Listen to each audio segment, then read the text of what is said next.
It's a pleasure to be part of this professional learning community that is so passionate and dedicated about early childhood education. My topic today is nurturing growth mindset in young learners.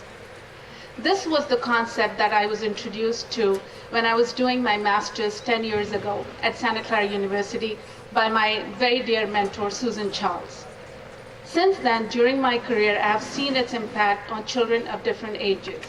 However, it was my time at Stanford University when I was getting trained for early childhood education that I saw its impact on young children. And that motivates me to share it with all the early childhood educators. So in the next few minutes, sorry about that. In the next few minutes, let's learn a little bit about what mindset is. What are the two different kinds of mindset, fixed and growth? How do they impact our ability to learn? Why do we need to learn about those as educators? And how do we nurture that in early learners? I hope you all will agree with the statement that we're all born with an intense drive to learn, to develop our skills, and to conquer the world. Not sure what I'm talking about? Watch this. And I'm not promoting technology here. It's just to bring a smile on your face.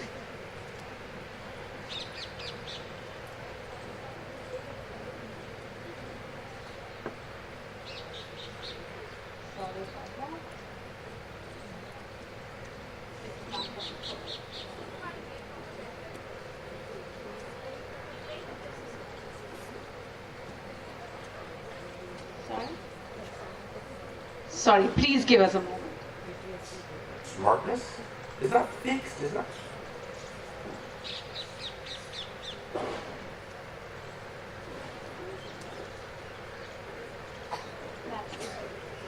That's the slide.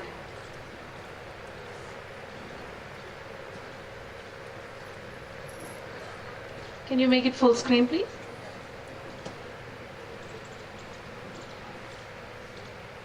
Thank you. It is true. Infants stretch their skills daily, and not just the ordinary skills, but the most difficult tasks of the lifetime, learning to walk and talk. They never decide it's too hard or not worth the effort. Babies don't worry about making mistakes or becoming humiliated by others. They walk, they fall, they barge forward. Yes, that's the way all of us have started our lives, as learners from day one. However, unfortunately, soon we start seeing this. This. And this. I want you to turn to your partner, and for the next 30 seconds, just think about the reason why this must be happening. Talk to your partner, please.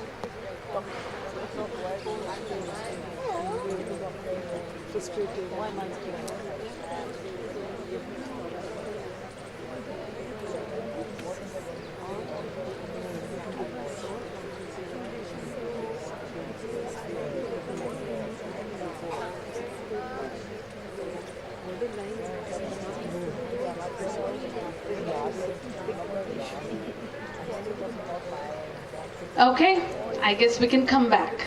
I won't be able to get your responses, but I would love to do that. However, whenever I have asked this question to educators, what in the world makes us non-learners when we started as learners, they often say, our students have lost interest in the subject. They don't like making mistakes, they hate challenges, they're not focused anymore. Well, those are all the symptoms of non-learners. The question still remains the same. What can make somebody a non-learner? Dr. Carol Dweck, a well-known psychologist from Stanford University and a best-selling author, has researched on this subject for many, many years. She has observed hundreds and thousands of students in this process, and this is what she has to say. For decades, I've been studying why some people succeed and others don't. And over the years, I have discovered that people's mindsets play a crucial role in this process. So it's your mindset that can make you a non-learner. So what is a mindset? Mindset is your belief about one's intelligence, abilities, skills, and talents. How do you see these traits? Depending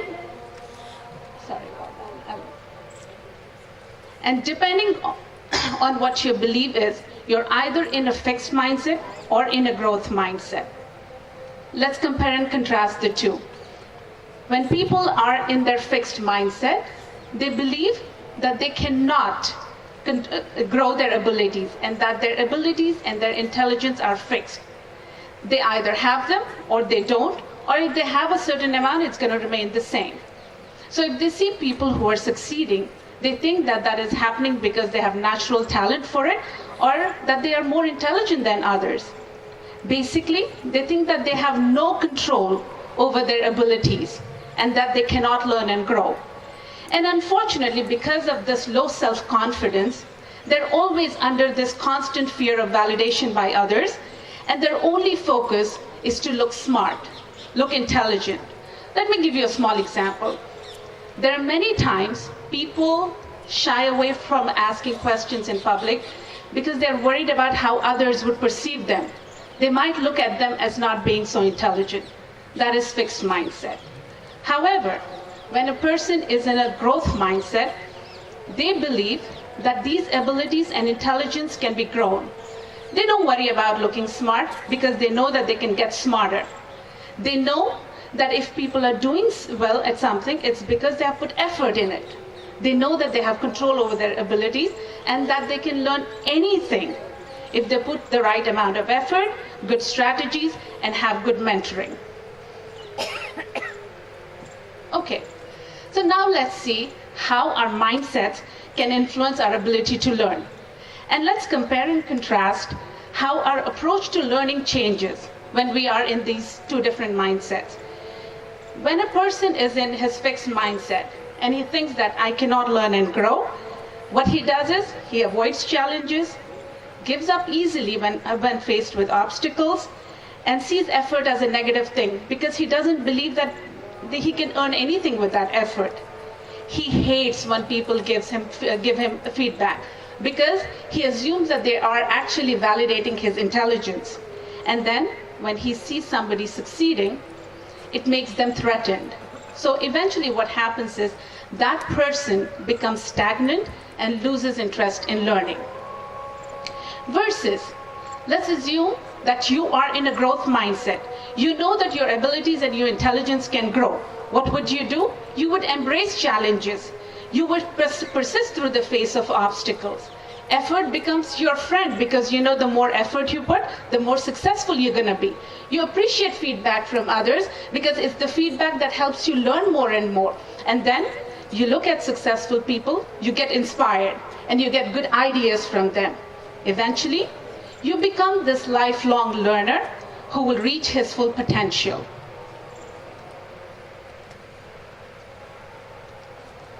Now let's look at some of these examples.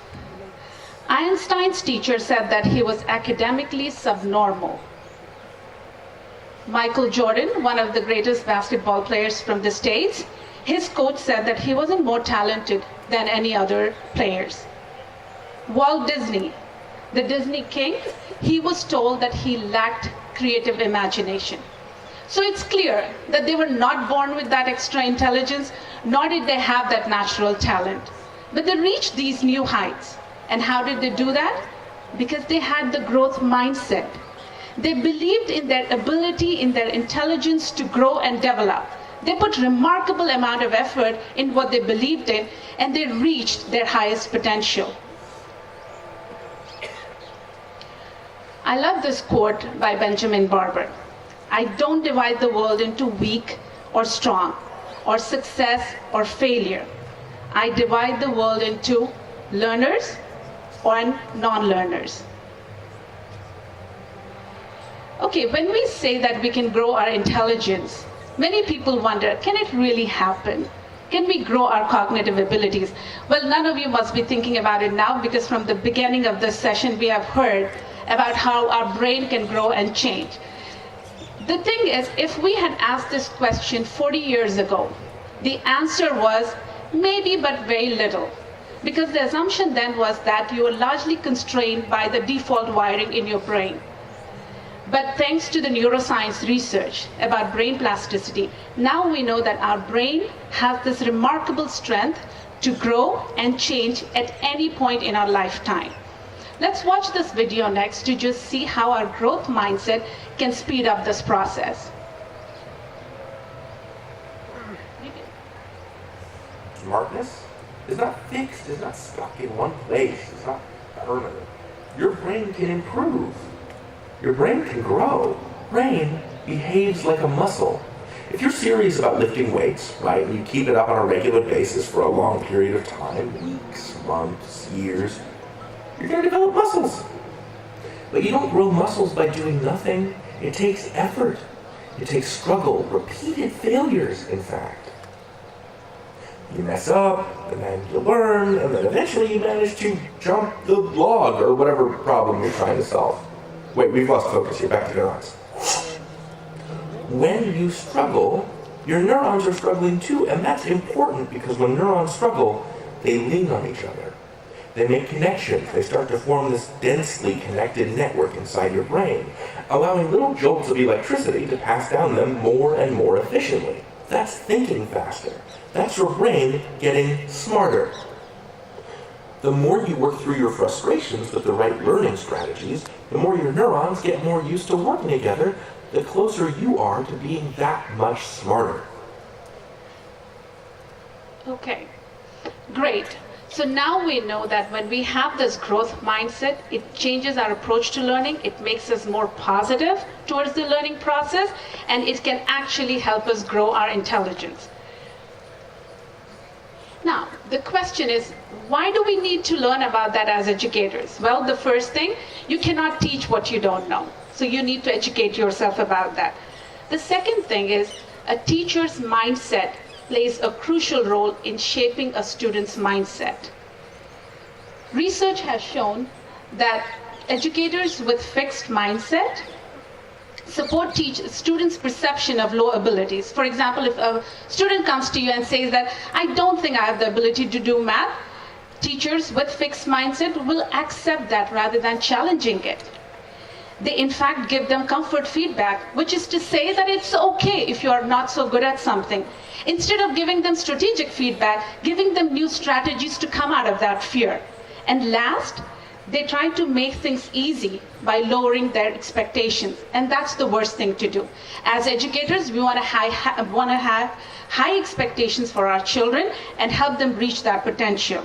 So as a result of the fixed mindset of an educator, what happens to the student? The students develop this fixed mindset and will never reach their full potential. Okay, let's quickly go through this. So the question is, why do we nurture growth mindset in early learners? Well, I would argue that this is the most important time to do that because our brains are growing at their fastest pace in the first 5 years of our life. A baby's brain goes from 25% of its original size to about 90% by the time the child goes to kindergarten. And there are about 700 neural connections happening every second. Look at this picture. There are barely any connections at the beginning, and just within 2 years, the brain starts getting denser. So if these children have a growth mindset, imagine what a strong brain foundation they'll have, which will lay the foundation for the future learning. I'm going to go faster because I barely have any time left. Let's discuss about the strategies that teachers can use in their classrooms. So first thing you could do is to build foundation, and you could do that by talking to your children about the brain and the two mindsets. You can use many different ways of doing that, but I like to do all these things using books. They are great resources. Your Fantastic Elastic Brain is a great book for talking about the power of the brain. And The Splash is a good book for the two mindsets. It's a story about two siblings with different mindsets trying to learn to swim and how it impacts their learning. These are just the two books. You can find many more resources to do this. And then, of course, you can share your personal stories because that's very powerful. Help children set goals because it boosts their confidence in learning and in improvement. Dr. Carol Dweck says it's important that when we set goals, we come up with a specific plan to improve. And we want to do that because we want our children to taste success after their share of struggles. So it's important that you stay in the zone of proximal development. Those tasks should not be too easy, not too hard for your kids. And of course, please support them with motivation, right strategies, and mentoring. Avoid using labels. And by labels, I mean all kinds of labels, whether it's intelligent, smart, lazy, dumb, or any other. All these labels do more damage than good. They communicate fixed mindset. They put children in these figurative boxes of identity, which makes them believe that that's who they're supposed to be, or they are, as the label tells them. We, of course, know that negative labels crush children's self-esteem, but the positive labels can be detrimental to gifted students. And research shows that students who were praised for their intelligence chose easier tasks when given a choice, and they even lied about their results because of that figurative box that they are in about looking smart all the time. Praising effort over the results. This is very important. When we praise effort over the results, it makes the students believe in the power of effort, and it gives them, makes them better at overcoming the future obstacles.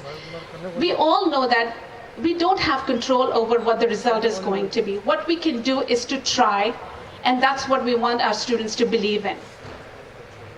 And then please make sure when you give feedback to your children, be specific. Sometimes good job becomes so monotonous, they don't even realize what they're being said good job for. So if you catch a child putting some effort, please mention what that child is doing and then say good job. And it benefits all the students, not just the struggling students, because even the gifted students can come out of their comfort zone and challenge themselves more. Dr. Dweck's research shows that when children were praised for their intelligence, 90% of them chose challenging tasks. And then they showed higher levels of engagement and achievement. Celebrate mistakes and not fear them. I'm going to go quickly at this, but I will mention this example. Thomas Alva Edison invented the light bulb in thousands of attempts. When a reporter asked him how did it feel to fail 1,000 times, he said, I did not fail 1,000 times. The light bulb was an invention in 1,000 steps. Make sure that your students have that attitude towards success.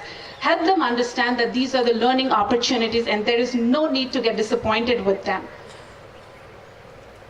I will leave the research aside. Coach children about self-talk. Encourage your children to express their emotions when they struggle, because that gives you an opportunity to talk to them about their language, and then you can move from the negative language that they use to positive language. And then you can come up with a poster. If the child says, I cannot do this, you can help them think, what are the new strategies that I can use, and many more such things.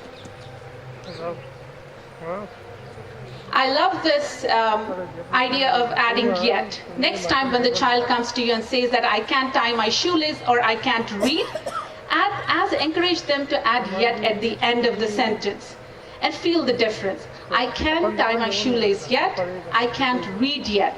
It is a lot more optimistic, more hopeful, and a lot more encouraging. It tells your children that it's okay if you're unable to do something now, but with effort, you will get there. And definitely, last but not the least, please keep modeling and coaching growth mindset, because children are going to learn that from you. I will end my presentation with a short story. Edison brought a letter from his teacher and gave it to his mom. His mom read the letter and she had tears in her eyes. When Edison inquired, she read the letter out loud. The letter said, "Your son is a genius. The school is not up to his caliber, and we don't have resources to hire teachers that can teach your son.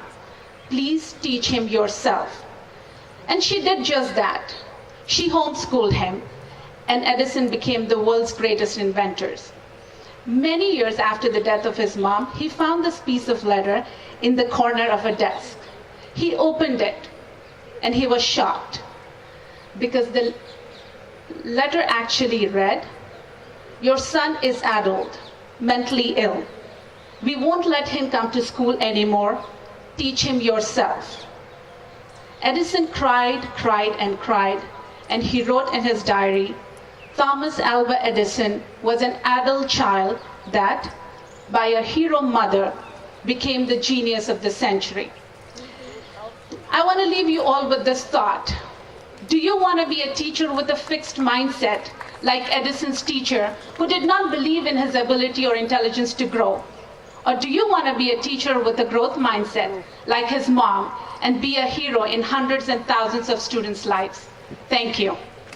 Thank you so much, Ms. Salma. May I request Ms. Mehak Valecha, Territory Head Telangana, to please come on stage.